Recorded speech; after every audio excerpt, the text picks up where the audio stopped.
stop what you are doing, because what I am about to tell you may change the way you use the rest of your life, or you may ignore it and continue to let the world steal your focus piece by piece.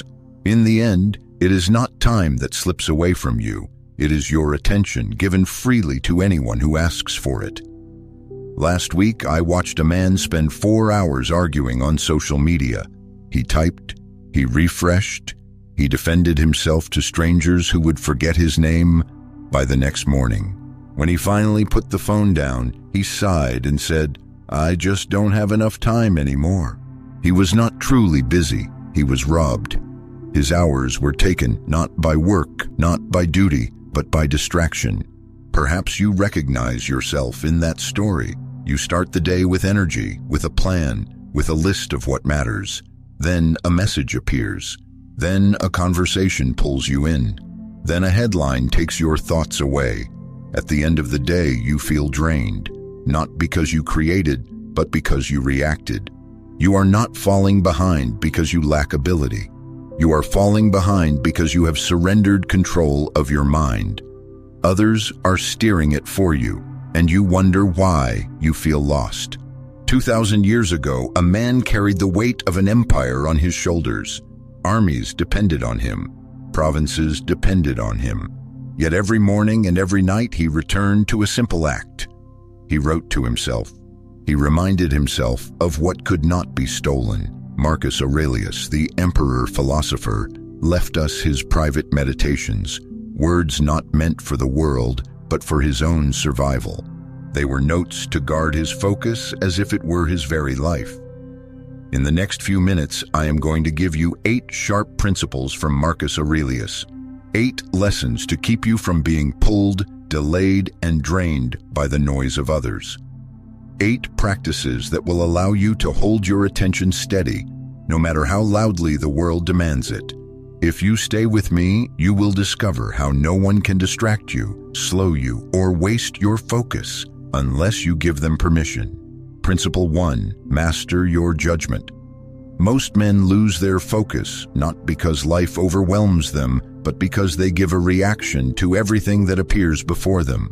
A piece of news, a careless comment, an unexpected event. Each time they hand over their attention as if it were worthless. They allow themselves to be pulled in every direction, and then they wonder why they have no strength left to move in their own. Marcus Aurelius wrote, "You have power over your mind, not outside events. Understand this, and you will find strength." He was reminding himself of the most basic truth of Stoic philosophy.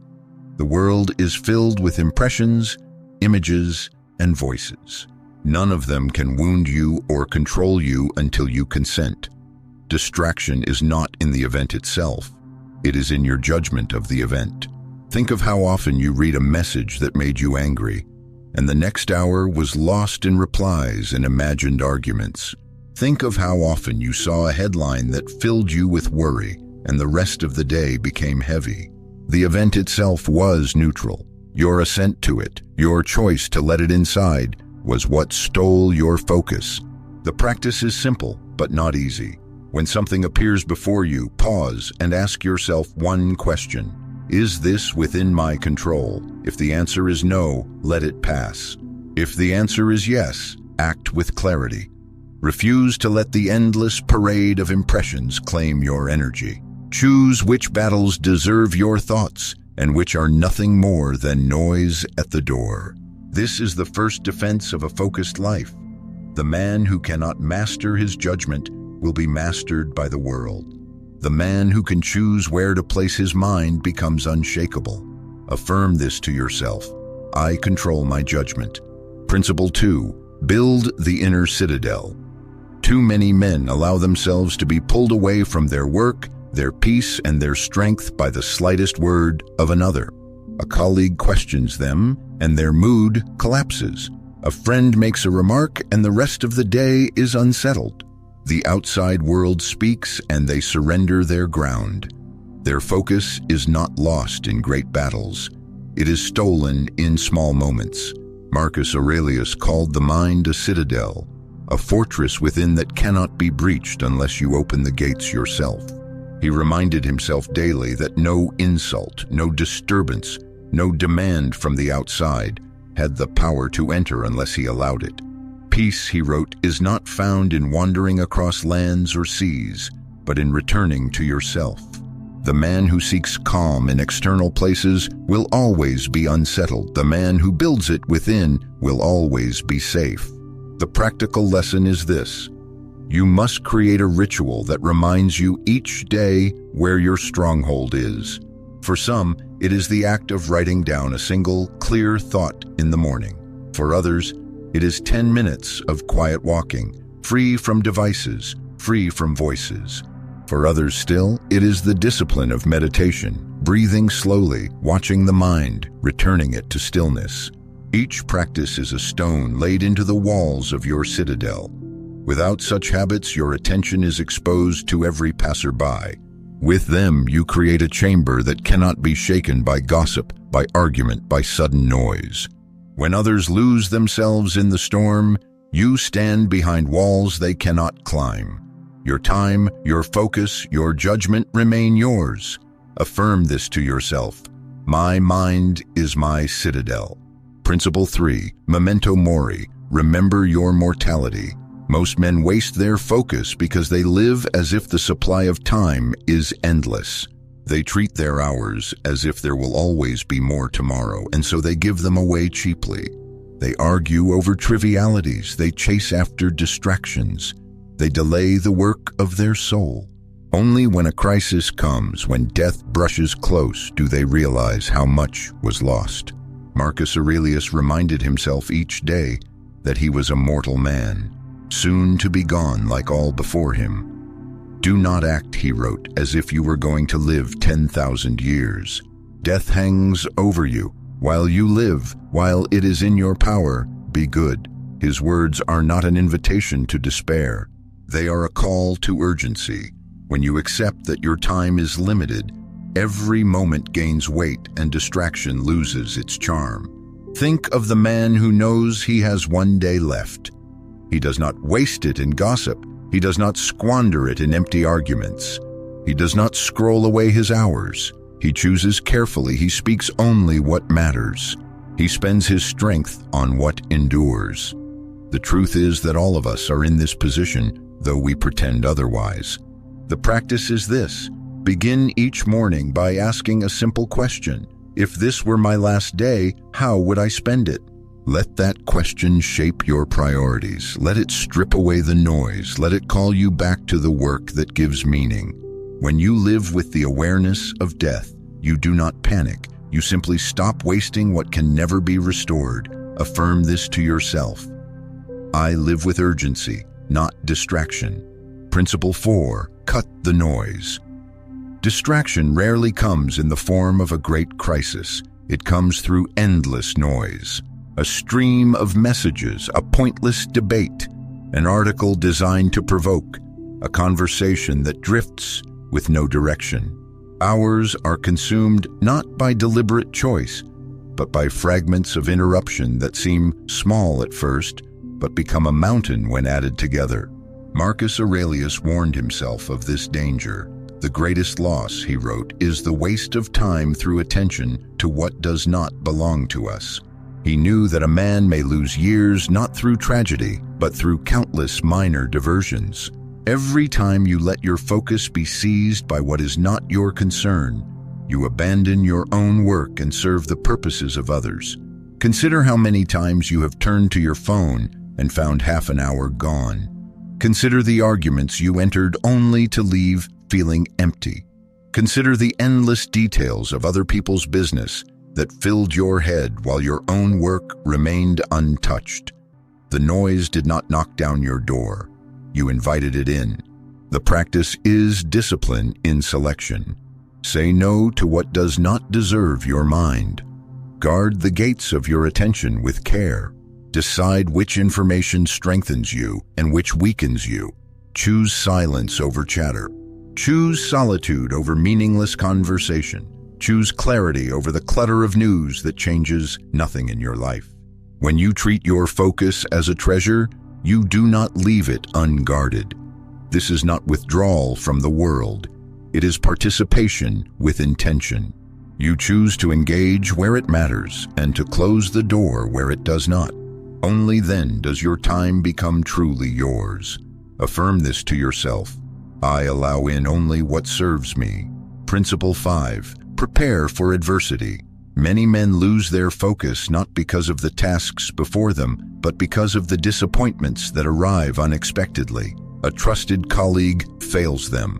A friend speaks harshly. A plan collapses. Instead of continuing forward, their mind becomes consumed with anger, frustration, and disbelief. The setback itself is not what destroys their focus, it is their surprise at it. Marcus Aurelius removed the element of surprise by rehearsing misfortune in advance. Each morning he reminded himself, "Today you will meet the selfish, the arrogant, the deceitful, the ungrateful. If you are prepared, you cannot be shaken." His wisdom was clear. Human beings act in their own interest. To expect otherwise is to live in illusion. To accept this truth is to remain steady when it unfolds. Think of the times when you were betrayed. Was the real pain in the act itself, or was it in your expectation that it would never happen? Think of the anger that consumed you. Would it have been the same if you had already accounted for this possibility?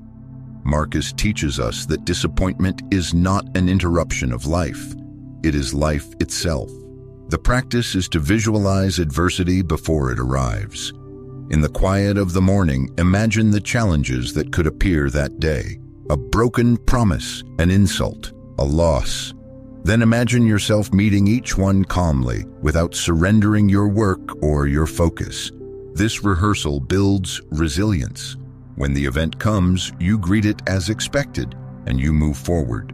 The man who prepares for adversity is never paralyzed by it. He sees it, accepts it, and continues on his path. His attention is not broken by the flaws of others. It remains his own. Affirm this to yourself. I am not surprised. I am prepared. Principle 6. One task done completely. Distraction often hides in the illusion of productivity. A man believes he is moving forward because he has many tasks open at once.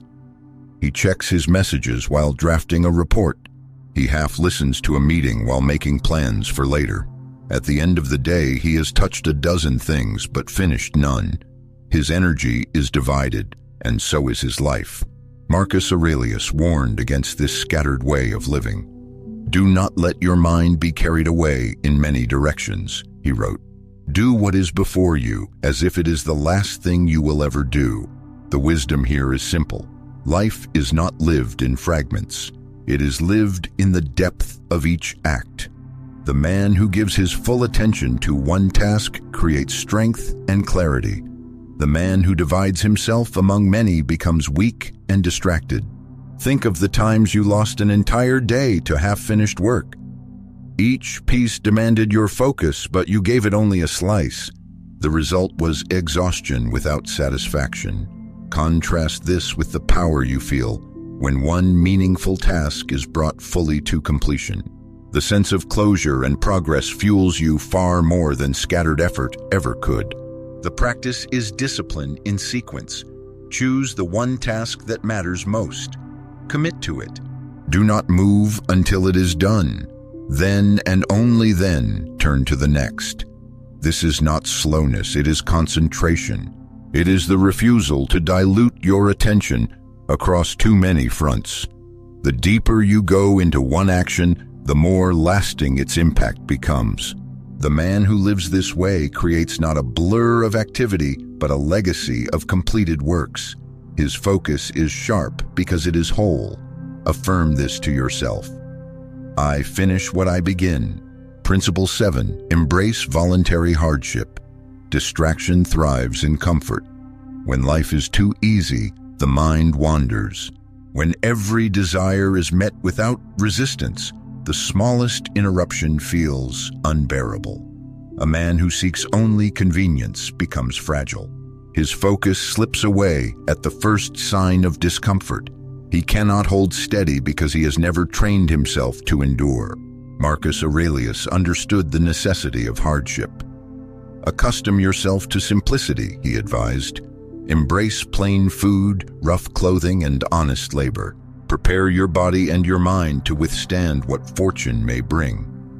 His point was not to glorify suffering, but to remind himself that comfort breeds weakness, and weakness invites distraction. The man who learns to live with less is unshaken when less is all he has. Think of how often you reach for your phone, not out of need, but out of habit, a search for stimulation. Think of how often you complain about minor inconveniences while greater work waits untouched. The problem is not the world. The problem is your relationship to comfort. You have trained yourself to expect it, and so you crumble without it. The practice is to choose small hardships willingly. Walk instead of drive when you can. Skip a meal and discover that hunger will not break you. Turn off the devices in the evening and sit with your own thoughts. Live one day with less luxury than you could afford. Each choice is a form of training. Each choice builds the muscle of resilience. When you make peace with discomfort, distraction loses its grip. The man who can endure little difficulties can hold his focus through greater storms. He becomes master of himself, not servant to his cravings. Affirm this to yourself. I embrace simplicity. I master my focus. Principle 8. Reflect each day. A man who never looks back cannot understand where his focus is being lost. He repeats the same mistakes, convinced that tomorrow will somehow be different, yet tomorrow looks exactly like today. Without reflection, distraction is invisible. You cannot defeat what you refuse to see. Marcus Aurelius left us his meditations not as a book for the world, but as a journal for himself. Each entry was a mirror, showing him his thoughts, his failures, his progress. By writing, he confronted the places where he had been weak and reminded himself of the truths he wanted to live by. Reflection was not a luxury, it was his survival. Think of your own days. How often do you collapse into sleep without ever asking where your hours went? How often do you feel busy but cannot name what you actually achieved? The time is gone, but the lesson is also gone, because you did not pause to capture it. A day unexamined is not just wasted, it is lost forever. The practice is simple. Each night, before you end the day, write down a few sentences. Where did I guard my focus well? Where did I lose it? What must I change tomorrow? These notes do not need to be beautiful. They do not need to be long. They only need to be honest. Over weeks and months, a pattern will appear, and with it, the power to correct your course. The man who reflects daily becomes sharper each day. His focus is not left to chance. It is refined through awareness. He ends each evening wiser than he began. Affirm this to yourself. Each night, I sharpen my attention. You have now walked through 8 principles from Marcus Aurelius. 8 lessons designed not for scholars in their libraries, but for men living in the noise of the world, carrying its burdens and fighting to keep their minds their own. Let us gather them together. First, master your judgment. Nothing outside of you has the power to steal your focus unless you give consent. Second, build the inner citadel. Without a fortress inside, you will always be shaken by the words and moods of others. Third, remember your mortality. Life is brief, and when you know this, distraction appears for what it is, a thief of the little time you have. Fourth, cut the noise. Refuse to let every passing message or meaningless conversation invade your mind. Fifth, prepare for adversity. Expect betrayal, arrogance, and disappointment, and you will not be undone when they arrive. Sixth, one task done completely. Scatter yourself among many things, and you finish none. Give yourself to one, and your work endures. Seventh, embrace voluntary hardship. A man trained in simplicity and discomfort cannot be broken by small inconveniences. And eighth, reflect each day. Without reflection, you repeat the same errors. With reflection, you sharpen your focus like a blade. These are not abstract ideas. They are weapons. They are shields. They are the tools of a man who refuses to let the world dictate where his mind will go. The man who began this message may have felt pulled in every direction, constantly interrupted, constantly delayed. He may have believed his lack of progress was the fault of the world around him. The man who ends this message knows a deeper truth. No one can distract him without his permission. No one can slow him unless he chooses to stop. No one can waste his focus unless he hands it over freely. This is the transformation Marcus Aurelius practiced as Emperor of Rome. The same transformation you can practice in your own life. Without thrones, without armies, without empire. The empire to govern is yourself. The throne to protect is your attention. The freedom to be gained is the mastery of your own mind. So begin now, not tomorrow, for tomorrow is never promised. Begin today with one act of discipline, one refusal of noise, one choice to stay with what matters. Build the citadel within. Remember the brevity of life, and hold your focus as if it were your last possession, because in truth, it is. Marcus Aurelius held an empire because he held himself. You do not need an empire. You only need your mind. Keep it, guard it, and let no one steal it from you again.